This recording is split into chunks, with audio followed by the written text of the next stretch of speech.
Meus queridos alunos e alunas, sejam bem-vindos a mais uma de nossas videoaulas. Sou o professor Ícaro Castro e hoje continuaremos no tema botânica com a aula Reprodução das Angiospermas. E para não perder o costume, segue o fio.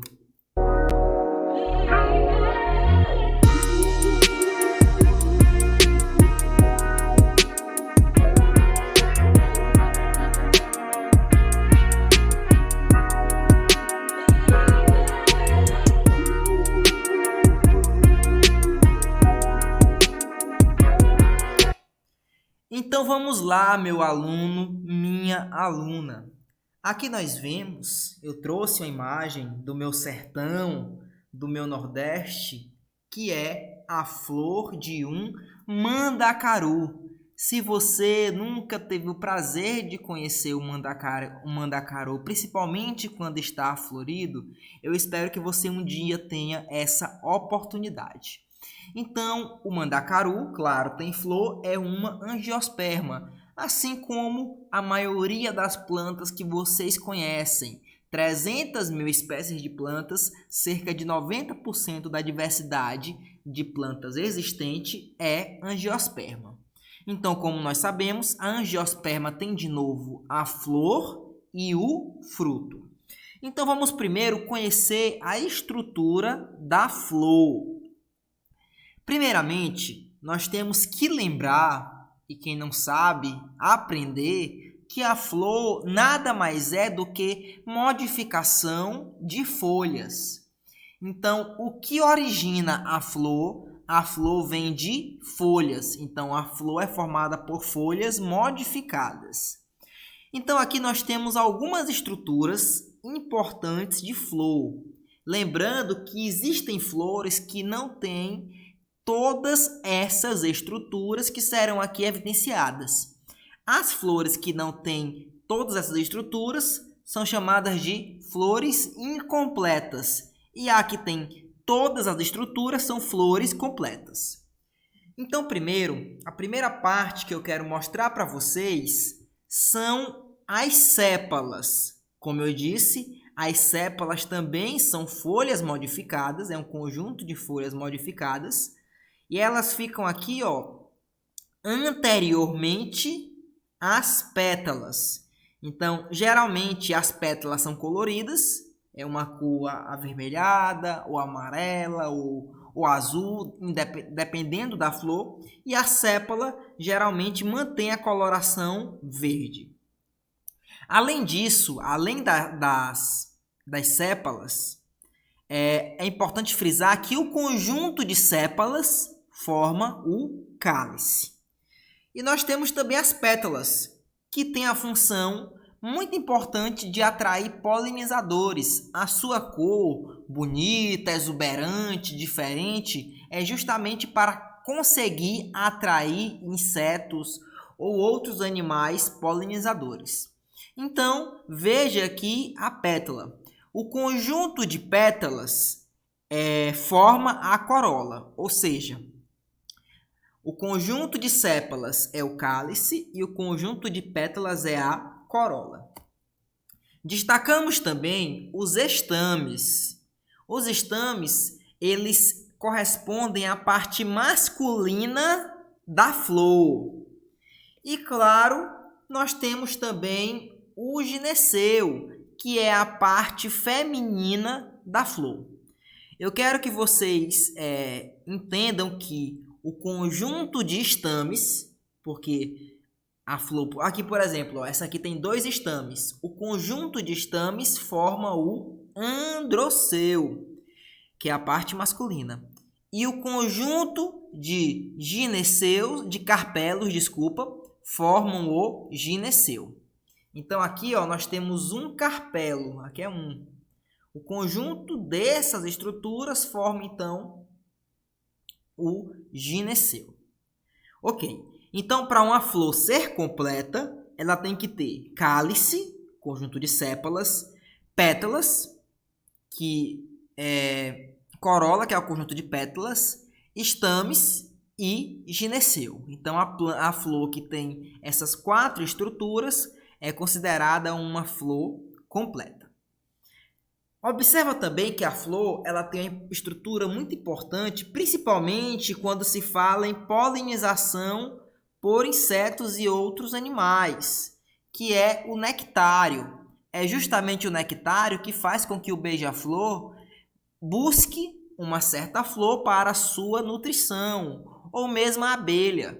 Então, eles não vão de graça, é porque lá tem uma estrutura, um açúcar, uma estrutura doce que os alimenta. Então, por isso que eles visitam de flor em flor. E nós temos também aqui o pedúnculo, que nada mais é do que a parte da flor que se insere, que se fixa ao ramo. Tudo bem? Então, vamos continuar. Observem aqui a estrutura de um estame. Nós vimos anteriormente o estame. Se fizéssemos uma ampliação, nós veríamos a seguinte estrutura. O estame ele é formado por duas partes muito importantes. A primeira é o filete, veja aqui ó, em verde, que nada mais é do que a estrutura que vai abrigar a antera, que é a segunda parte do estame. Está aqui a antera ó, em amarelo. Então, qual a função da antera? Ela guarda os grãos de pólen. Lembra, quando se fala em gimnosperma e angiosperma, a reprodução não precisa mais de água. Por quê? Porque o grão de pólen ele pode ser carregado pelo vento ou por outros organismos. É justamente esse grão de pólen que se encontra em morcegos, que se encontra em abelhas, que se encontra em beija-flores e outros insetos polinizadores. Porque esse grão de pólen fica aderido ao inseto, ou mesmo ele pode ser levado pelo vento, e então ele é que vai ser a parte masculina, ela é que vai conter as células de reprodução masculina da planta. Então, ó, veja aí, se nós fizermos uma ampliação do grão de pólen, nós vamos ver duas células muito importantes. A célula vegetativa e a célula generativa. E agora vamos fazer a ampliação do órgão sexual feminino, que é o gineceu. Então, o gineceu ele tem aí ó, o estigma, que é justamente por onde vai entrar o grão de pólen. O pistilo, que é como se fosse um tubo. O ovário é uma estrutura que abriga os óvulos, e aqui nós temos os óvulos demonstrados. Ó. Aqui, por exemplo, nós temos 1, 2, 3, 4, 5, 6 óvulos. E o ovário é essa estrutura justamente que está protegendo o óvulo, como se fosse um saco. Então, nesse óvulo, nós temos uma célula chamada de megasporócito. Sempre que falar mega, se referir na botânica, é parte feminina. Sempre que falar micro, se referir na botânica, é parte masculina. Então, veja, o megasporócito, que antes era ele sofre inicialmente uma meiose, ele recebe a meiose. Então, na meiose, lembra, uma célula forma o quê? 4 células, ok. Só que dessas 4 células, 3 se degeneram, 3 elas não sobrevivem, elas são digeridas, sobrando uma. Essa primeira célula vai sofrer várias mitoses, ao todo 3. Então, ó, uma célula sofreu uma mitose, lembra, a mitose gera 2 células iguais. Então, se era uma, agora tu tem 2. Essas 2 sofrem mais uma mitose. Vamos lá, eram 2, se aconteceu mitose, duplicou, então vai ser 4. E posteriormente elas recebem mais uma mitose, formando então 8 células. Dessas 8, as 2 centrais são chamadas de células polares e são muito importantes. Vocês já verão a função delas. E nós temos aqui ó, a oosfera, que é justamente a célula de reprodução feminina. Esse é o gameta feminino. Então vamos lá o que acontece. Observa aqui ó, que o grão de pólen ele vai chegar até o gineceu. Então, ele vai chegar até aqui, ó. E quando ele chega, ele vai...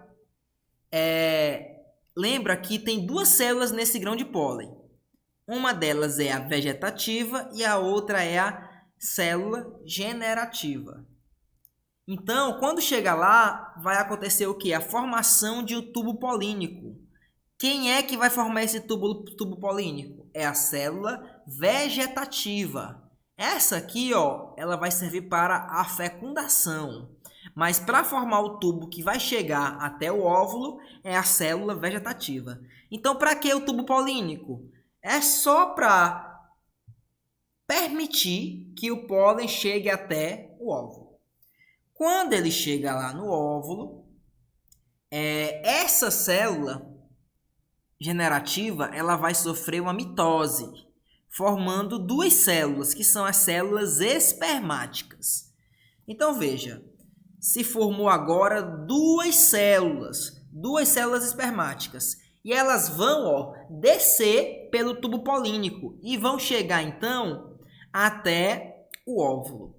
Lembra que o óvulo, que a célula que está no óvulo sofreu uma meiose e depois 3 mitoses, formando então 8 células. Dessas 8, como eu disse anteriormente, 2 vão ser as células polares, que estão aqui, ó, e uma vai ser a ósfera. Olha que legal! Uma das células espermáticas, ela vai chegar até a ósfera. Lembra? Célula espermática mais a ósfera vai formar o quê? O embrião. Já a outra célula espermática, ela vai chegar às células polares. Para quê? Para formar o endosperma. Professor, vamos lembrar um pouquinho. Então vamos lá, ó. As angiospermas têm fecundação dupla. Então, quando falar fecundação dupla, tu vai lembrar de angiosperma. A primeira fecundação é ósfera mais célula espermática. Ósfera é N, célula espermática é N. N com N, 2N. Então, isso vai gerar o embrião. Já a outra reprodução, outra fecundação é da célula espermática com as células polares. Célula espermática é N, célula polar é N, só que tu vê, ó, aqui tu tem 3 células, 2 polares, 1, 2 e 1 espermática. Então, aqui vai ser 3N. Então, o que é que vai formar? O endosperma. Então, isso aqui, ósfera mais célula espermática, forma um embrião. Agora aqui, ó, células polares mais célula espermática vai formar o endosperma. Então, vamos lá, vejam aqui. Aqui, ó, em verde, nós temos o embrião, essa pequena estrutura que fica dentro da semente. O embrião é a estrutura que vai dar origem a um novo organismo. Mas esse embrião ele não consegue se desenvolver sozinho. Ou seja, ele precisa de uma estrutura que o mantenha inicialmente. E essa estrutura é o endosperma. Porque lembrem, a plantinha faz fotossíntese. Mas, por exemplo, a semente enterrada não tem como fazer fotossíntese. Então, ela precisa de algum nutriente para crescer. E esse nutriente é justamente o endosperma. Então, quando se falar de endosperma, eu estou falando de estrutura da semente.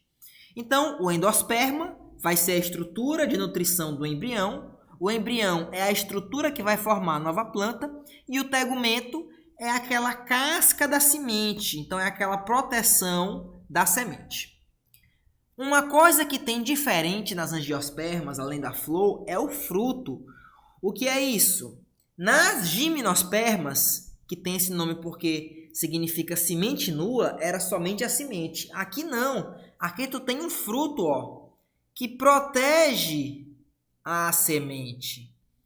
Então, esse fruto, ele tem algumas partes. O endocarpo, que é a parte mais interna do fruto. o mesocarpo, que nas frutas é aquela parte comestível, por exemplo, mas lembra, nem todo fruto é comestível. Por exemplo, algumas vagens muito secas, elas não são comestíveis. E nós temos também o epicarpo, que é a parte mais externa da fruta. Por exemplo, na laranja, o epicarpo seria aquela parte da casca. Então, nós vimos agora um pouquinho do detalhamento da reprodução das angiospermas e agora nós vamos ver esse ciclo de uma forma mais geral. Então, vamos lá.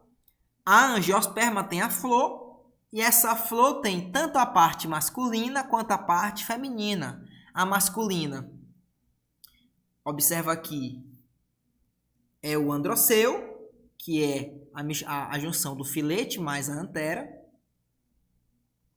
E a feminina é o gineceu. Ok. Então, acontece uma visita do pólen até a parte feminina. Lá vai formar o tubo polínico, como eu falei anteriormente, e todas as etapas que eu citei anteriormente. E posteriormente vai haver a fecundação. Nós temos duas fecundações. Uma célula espermática mais células polares, formando o quê? O endosperma. E a outra, célula espermática mais oosfera, formando o quê? O embrião. Esse embrião, ele está dentro da semente, claro, e protegido pelo fruto. Vejam aqui o fruto. Esse fruto, em algum momento, ele vai ser, por exemplo, no caso da maçã, comido, e as sementes chegarão, então, ao ambiente para que uma nova planta cresça. Então, essa semente, ela vai chegar ao solo, e isso vai permitir o seu crescimento. Como é que a plantinha vai crescer? Se alimentando, se utilizando da energia reservada no endosperma. Então, ela vai crescer, germinar, e depois ela vai formar, então, uma planta adulta. Então, querido aluno, querida aluna, espero que tenha gostado dessa videoaula e eu espero você em uma próxima. Se cuidem e até